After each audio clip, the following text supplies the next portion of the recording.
So ayan guys, nagsugba tayo ng isda.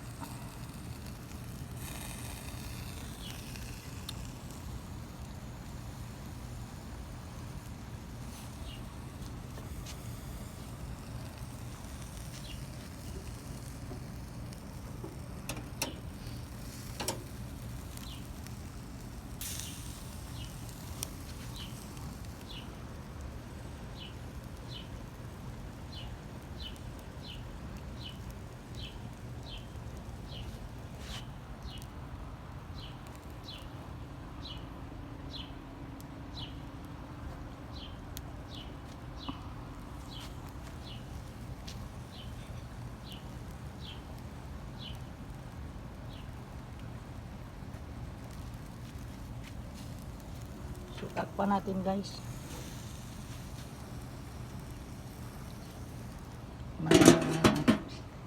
Kaya hindi siya masunog.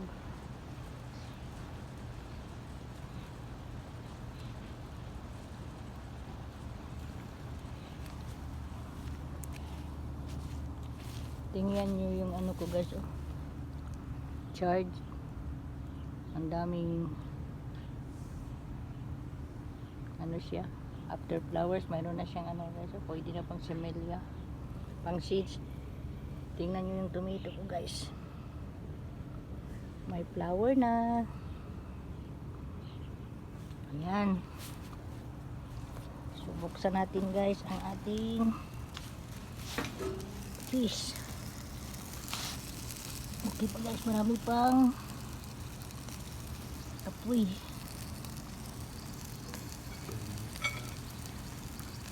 So takpan natin ulit guys para sarap ang pagkaluto guys, ba hindi sunog.